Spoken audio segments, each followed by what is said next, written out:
Hey guys, very good morning. ఈ పొద్దుైతే నేను morning 5 గంటల లేచానండి. లేచిన వెంటనే నేను దేవుడికైతే నేను నమస్కారం చేసుకున్నాను.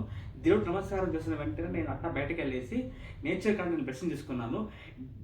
నేచర్ కాడ ఎందుకు బ్లెస్సింగ్ తీసుకున్నానంటే నేచర్ నాకు ఎంతో పాజిటివ్ వైబ్స్ ఒంట్లో ఇస్తుంది. దాని ద్వారా లైఫ్ని ఇంకా బాగా నేను లీడ్ చేస్తానని నేను బ్లెస్సింగ్ తీసుకున్నాను. ఆ తర్వాత నేను నా డేని నేను ఫ్రెష్గా స్టార్ట్ చేశాను. నేను నా ఒక థింగ్స్ అన్ని ఫినిష్ చేసుకునేసి ఒక గ్లాస్ కాఫీ తాగాను. కాఫీ నాకు చాలా ఇంపార్టెంట్. నాకు కాఫీ తాగలేదు నా ఎమోషన్. కాఫీ లేకపోతే ఉండలేను నేను. కాఫీ తాగేసి ఇంకా అట్టా నేను ఒక చిన్న వాక్ అయితే నేను బయలుదేరేసాను. అట్టా వెళ్ళేసి అప్పుడే సూర్యుడు ఉదయిస్తాను. ఆయన చూసుకుంటా అట్టే ఈ ప్రతిదాన్ని చూసుకుంటా చాలా ఆనందంగా అని నేను ఒక చిన్న వాక్ వెళ్ళాను. ఇంకా ఆ తర్వాత మనకి ఈ నేచర్ అనేది మనకి ఎంతో మనకి నేర్పిస్తుంది ఎట్ట బతకాల. మనం ఎర్లీగా లేస్తే అందుకే ఒక ప్రాబ్లం ఉందండి, early to bed is early to rise అండి. సో ఎర్లీగా లేయటం వల్ల మెల్లిగా పడుకుంటే మనం ఎర్లీగా మనం లేయచ్చు.